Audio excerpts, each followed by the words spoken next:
ila hadratin Nabi Mustafa Muhammadin sallallahu alaihi wasallam wa alihi wa ashabihi wa azwajihi wa dhurriyyatihi wa ahli baitihi al-kiram ajma'in ila muallifi hadzal kitab wa ulama'illah wa awliya'illah wa rawwatil hadis alladzina dzukirat asma'uhum fi hadzal kitab radhiyallahu anhum syaulillahi lahumul fatihah.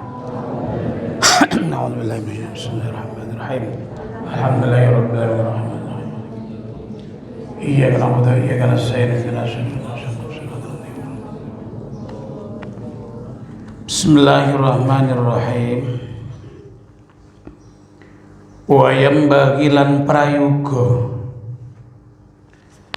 lil muta'allimi kaduwe wong kang ngaji, wong kang belajar,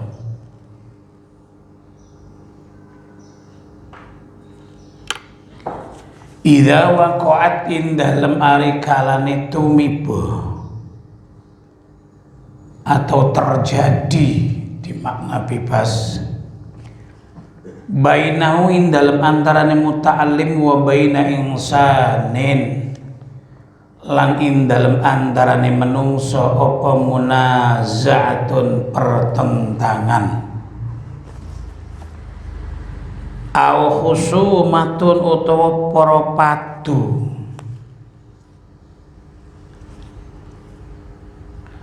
apa ayyastamila fa'ile lafat yambaghi apa ayyastamila yen to amrih nglakokaken sapa muta'allim arifqa ing welas asih wal insafa lan ing insaf yakni adil ana sing manane ngarep ki bagus liyakuna supaya ana sapa mutalim niku farqon mbedakaken bainawin dalam antarane muta'allim baleni liyakuna supaya ana sapa mutalim niku farqon mbedakaken menjadi pembeda bainawin dalam antarane muta'allim wa bainal jahilan ing dalam antarane wong kang bodoh. Jadi santri ketika punya masalah dengan orang-orang yang bukan santri tentunya, orang-orang yang komunitas lain atau ya dengan sesama komunitasnya, ya santri ketika punya masalah dengan orang lain sampai terjadi munaza'ah au khusumah pertentangan dan sampai terjadi padu, hendaklah berlaku welas asih dan insaf ki ngarep ki bagus mencari kebaikan liyakuna farqan baina wa bainal jahil agar ada bedanya antara santri dan yang bukan santri. Seperti yang berkali-kali saya jelaskan, santri itu hendaknya berbeda dengan yang non santri dalam segala hal, termasuk ini ya, yang namanya orang bermasyarakat itu kan kadang terjadi perselisihan. Ya, terjadi perselisihan tentang apa saja. Nah, pertengkaran tentang apa saja. Nah, santri ketika terjadi perselisihan dengan orang lain, terjadi pertentangan dengan orang lain, hendaklah santri menjadi contoh, menjadi pembeda dengan yang bukan santri. Artinya harus memenuhi akhlak santri ketika terjadi perselisihan, akhlaknya seperti apa? Ya, akhlak dalam situasi normal dan akhlak dalam situasi ketika ada perselisihan dengan orang lain. Ini akhlaknya santri seperti apa? Ini harus dipakai. Yaitu harus beda dengan orang yang bukan santri. Orang yang bukan santri nek ngomong iki wis ora kena diselani, mergudul, ibaratnya didalili langsung mone ora dalil-dalilan,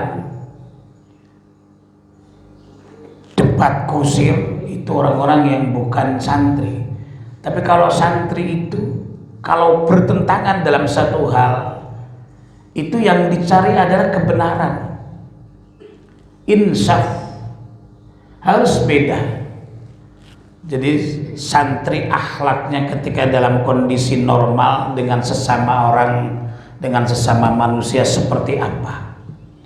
Ketika terjadi perselisihan dengan sesamanya, tetap harus pakai akhlaknya orang berselisih seperti apa. Kalau toh ibarat harus sampai pengadilan, ya sampailah pengadilan, tapi tetap dalam koridor akhlak. Kalau harus sampai pengadilan karena misalnya menuntut hak, tuntutlah hak karena memang hak. Tapi di dalam menuntut itu harus sesuai dengan akhlak. Santri dalam berekonomi misalnya juga harus tidak sama dengan orang lain. Kalau orang umum itu yang penting halal apa saja. Kalau santri itu tidak sekedar mencari halal, tapi harus sudah sampai kepada derajat halalan thayyibah. Sebab tidak semua yang halal itu thayyibah. Tapi kalau yang thayyiban itu pasti halal. Dalam segi berpakaian juga jangan sama dengan orang yang bukan santri. Sampai kepada hal apa saja dalam kehidupan di masyarakat, ini harus ada bedanya. Ya. Beda yang baik, ora waton suloyo. Li'anna nabiyya korona teman setune kanjeng Nabi sallallahu alaihi wasallam iku kala ngendika sapa kanjeng Nabi ma dakhala ora mlebu warifku sifat welas asih fi syai'in dalam siwiji-wiji illa zanahu kecupo mais-mais apa rifku ing syai' wa ma dakhalan ora manjing apa al kharaku kebodohan fi syai'in dalam siwiji-wiji illa syanahu kecupo arep ndadekaken celo apa al kharaq ing syai'. Karena Rasulullah Shallallahu Alaihi Wasallam itu mengatakan yang namanya arifku welas asih masuk dalam persoalan apa saja ini menjadi indah, menjadi penghias. Ketika kita harus bertengkar dengan orang lain dalam membela sebuah kebenaran, dalam membela hak, kalau pertengkaran itu didasari dengan welas asih, kasih sayang, itu nanti hasilnya akan menjadi indah, hasilnya baik. Tapi kalau pertengkaran, perselisihan itu sudah didasari ingin saling menjatuhkan, ini endingnya, akhirnya tetap akan menjadi kurang baik. Wayam bagilan prayugonil muta'allimi kaduwe wong kang belajar santri opo ayu azima yen to ngagungake sapa muta'allim ngagungake ustadzahu ing gurune muta'allim fa inna ta'zimau mongko temen setune ngagungake ustaz iku yadharu pratelo fihi dalam ta'zim apa barakatul ilmi berkah ilmu wa idza istakhafalan ing dalam marikalane ngeremehaken sapa muta'allim bihi kelawan ta'zim zahabat mengko ilang nganu saking muta'allim apa barakatul ilmi berkahnya ilmu. Kemudian bagi muta'allim santri orang yang belajar wajib ta'zim hormat kepada guru. Ini yang tidak diajarkan di lembaga-lembaga non pesantren. Kalau di sekolah-sekolah luar sana itu hormat kepada guru mungkin 1-2 kali disampaikan, tapi kurang penekanan, sehingga tingkat keberanian, tingkat sembrono murid terhadap guru ini hampir merata di setiap sekolahan terjadi, ya, sembrana terhadap guru. Bukan hanya sembrana tentang kata-katanya, bukan hanya sembrana tentang sikapnya, sampai tidak sedikit murid yang sampai berani menyakiti guru. Ini karena lembaga-lembaga yang non pesantren itu begitu modelnya. Jadi moral, penanaman akhlak kurang penekanan. Kalau di dalam pesantren, termasuk sekolahan-sekolahan yang diampu oleh pesantren, itu penekanan moral itu diutamakan. Kenapa diutamakan? Karena memang misi agama yang utama adalah membina, membangun akhlak. Seperti hadis yang telah kamu hafal, innama bu'istu liutammima makarimal akhlak. Kata Nabi, aku diutus itu adalah untuk menyempurnakan akhlak. Ya, aku diutus hanya untuk menyempurnakan akhlak. Ya, ini maka di lembaga-lembaga pondok pesantren semuanya di mana saja ini penekanan utama adalah akhlak. Karena nilai manusia itu ada di akhlak. Ya, nilai manusia ada di dalam akhlak. Yang lebih sempurna itu kalau orang ilmunya cukup, akhlaknya baik. Wah, ini sudah luar biasa. Tapi kalau ada orang punya ilmu tidak berakhlak, yang satunya lagi berakhlak tapi ilmunya hanya pas-pasan saja, ini pada kenyataan di masyarakat akan lebih dihargai orang yang akhlaknya bagus meski ilmunya itu hanya pas-pasan. Disitulah kenapa di lembaga-lembaga pondok pesantren kelebihan pesantren itu adalah di dalam pembinaan akhlak. Maka sekarang sudah mulai orang-orang kota besar sudah mulai sadar. Ini sekarang lagi menjadi tren di kota-kota besar, anaknya itu disuruh sekolah di pesantren. Di satu sisi memang anaknya butuh ijazah, di sisi lain anaknya juga butuh bermoral. Sehingga di kota-kota besar sekarang yang menjadi tren itu justru menyekolahkan anak di pesantren. Lah yang ironis di kampung-kampung malah justru sebaliknya. Banyak orang yang kurang berpikir tentang pesantren, lebih mementingkan sekolah di luar. Padahal sekarang itu rawan sekali. Ya, maka orang-orang kota besar sekarang alhamdulillah sudah mulai pada sadar, mulai mencarikan anaknya di sekolah-sekolah yang justru sekolah yang diampu oleh pesantren. Karena memang moralnya lebih terkawal daripada ya di luar. Akhlaknya lebih terbina daripada di luar pesantren, daripada sekolah di luar pesantren. Bukan menyepelekan lembaga-lembaga non pesantren, tapi pada kenyataannya itu memang begitu. Bismillahirrahmanirrahim. Ta'zim kepada guru misalnya, di pesantren ditekankan. Kenapa ditekankan? Karena pengaruhnya besar. Dikatakan fa inna ta'zimahu yadhharu fi barakatul ilm. Karena ta'zim, hormat kepada siapa yang mengajar, guru, Ya, siapa yang mengajar yakni guru itu menjadi berkah ilmunya. Kalau ilmunya berkah, itu diberi kemudahan di dalam memanfaatkan ilmu.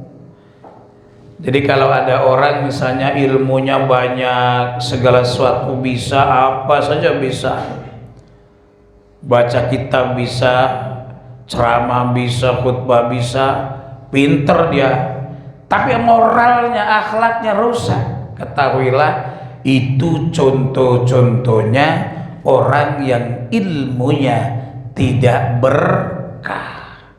Karena tidak berkah, maka ilmunya tidak berpengaruh di dalam perubahan akhlak. Jadi ilmu berkah itu penting. Dikatakan wa idza istakhaffa bihi dhahabat ahnu barakatul ilm.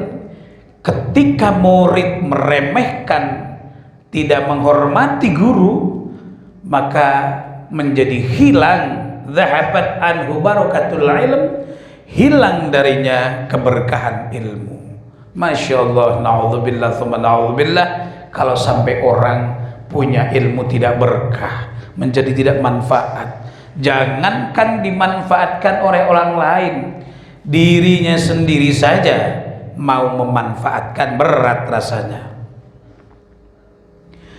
Wayam bagilan prayuko lil mutalimi katiwe wong kang belajar bayudaria yento lemah lembut aila tofa yulatifu ya, jadi ayudaria sama maknanya dengan ayulatifa, latif, yaitu lemah lembut sapa al mutalim annasai menungso li annahu quratuman sedune kelakuan iku yuqalu den ucapaken apa sing yuqalu khairun nasi mayyudari wa syarrun nasi mayyumari.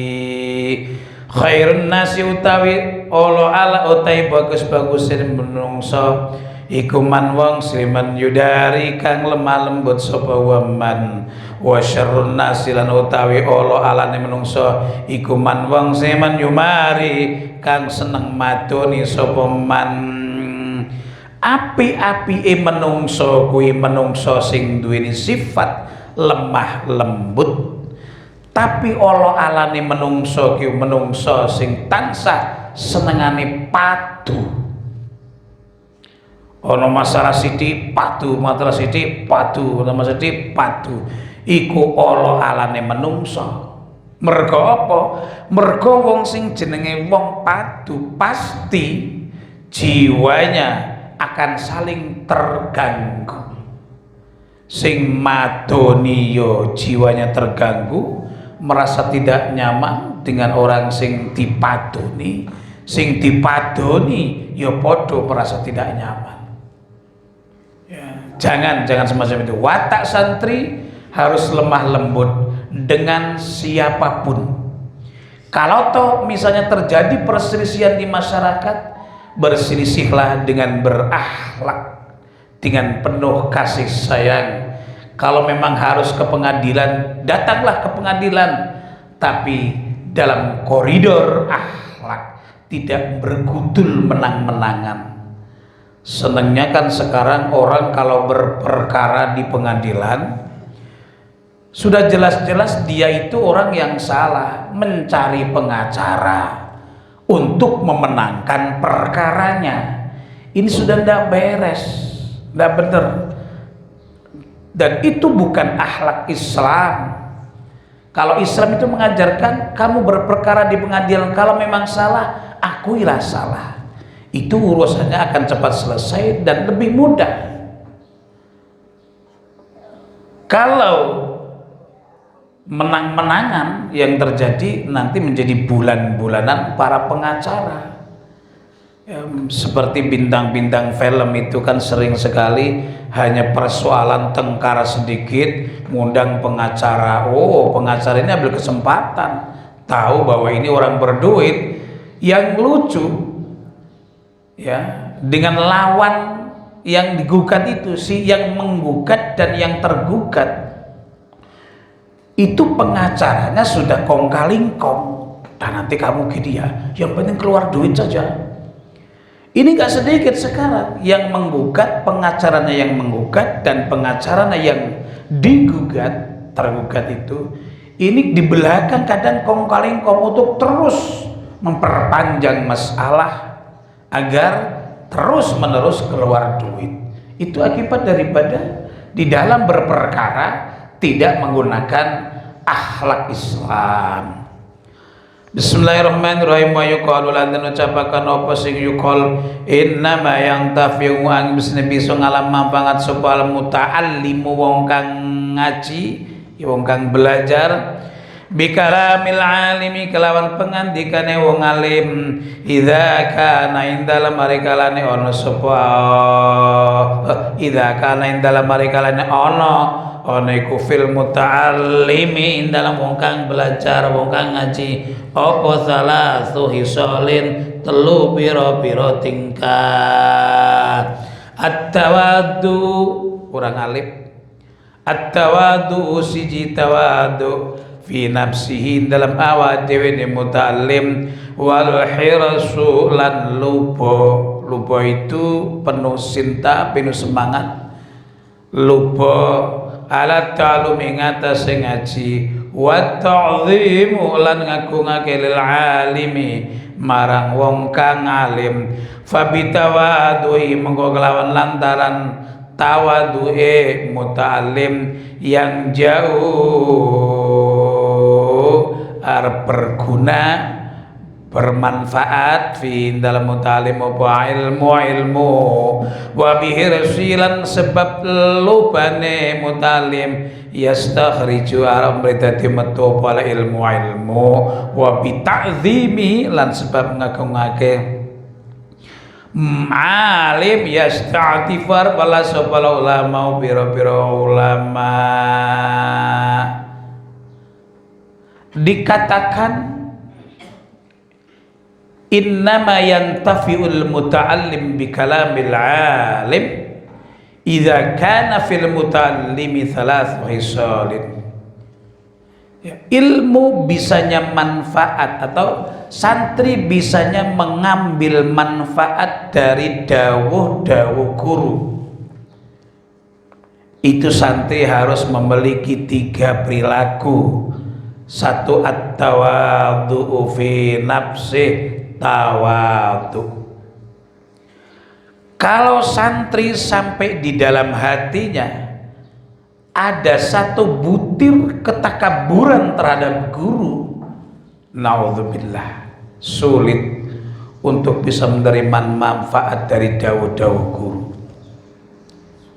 Apalagi santri merasa lebih pandai dengan gurunya.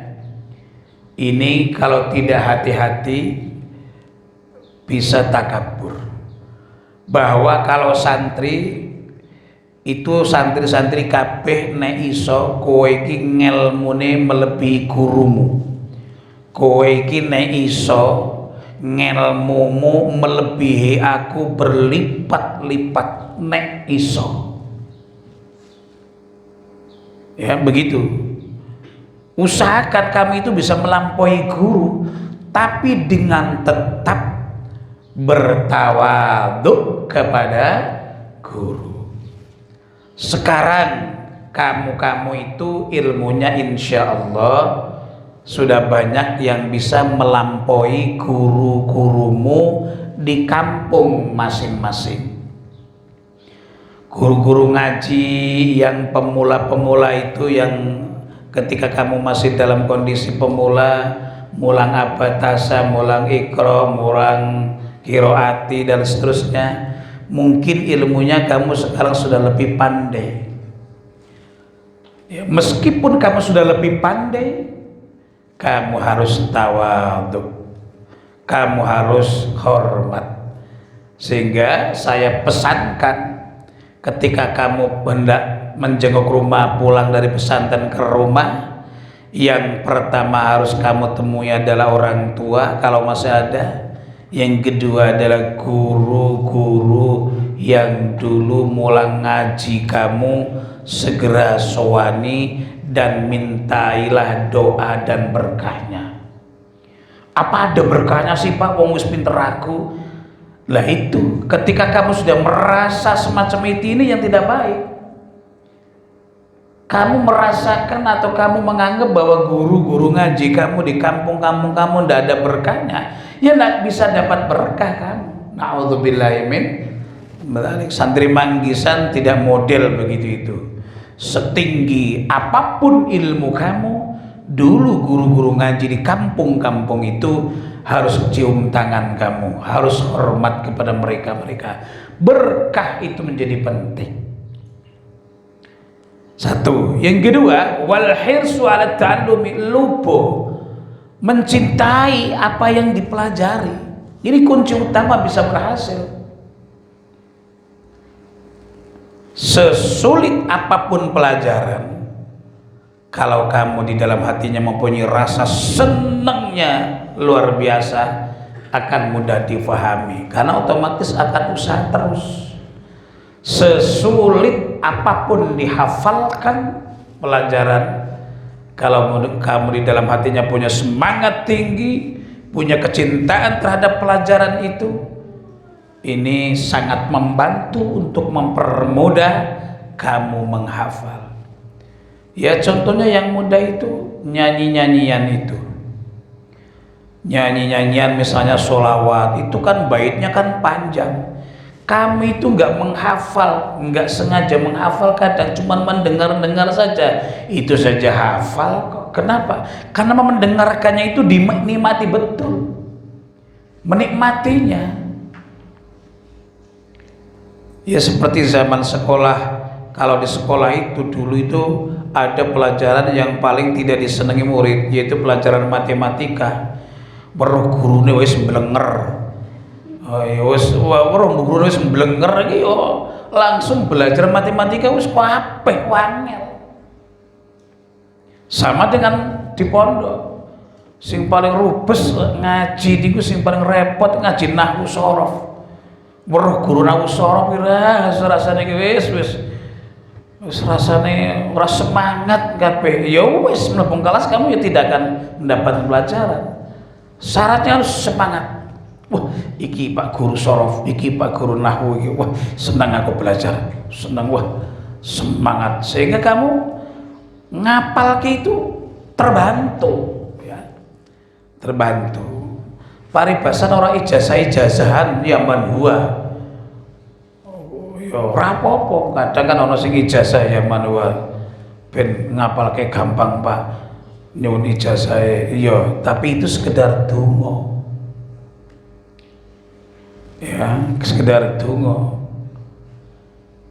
Sing paling di samping donga itu kan harus dibarengi usaha yang kuat. Siki kowe puasa terus ziarah terus, ya Allah paling ana apal alfiah, ya Allah ziarah meneh paling ana alfiah, puasa meneh, ra kelakon kowe. Tetep kudu ana di samping riyadhah ya menghafal. Yang kedua, yang ketiga, wa ta'zimu lil alim, menghormati orang alim. Ya, lagi-lagi menghormati, fabi tawaduhi yanjau fi ilmu, maka dengan lantaran tawadhu, hormat, menghargai guru, maka akan bermanfaatlah ilmunya. Wa bihirsi yastarijul ilmu, dan dengan semangat kamu kepada ilmu, dengan cintanya kamu kepada ilmu, ilmu itu akan keluar. Seperti itu loh orang kalau pidato ya, ceramah itu, kalau pikirannya sedang fresh, sedang enjoy, istilah anak-anak muda itu sedang senang, pikirannya sedang fresh, iki nang podium iki materi ini mipil metu. Kadang-kadang suka ngomong orang bahan belas, sampai naik podium assalamualaikum iki urung duwe bahan. Tapi begitu mengucapkan salam kata tek ngomong wae terus, iki materi ini mipil metu, iki nyumipir kelingan, dan itu seger. itu pengajian, ceramah. Tapi kalau pikirannya lagi nggak fresh, lagi sumpek, rodok wegah pidato, mipil ilang kok. Dalil sing wis diapalke wae iso ilang kok. Alah opo ke mau wae kelalen. Mipil kelalen ya. Jadi rasa semangat tinggi itu adalah membantu menghafal. Wa bitazimi yasta'tiful ulama, dan dengan ta'zim kepada guru maka otomatis si ulama atau guru tersebut akan welas asih. Nilalah dungo-dungo yang mepil kelingan ya, dungo yang mepil kelingan. Itu pentingnya ta'zim itu. Al-Fatihah.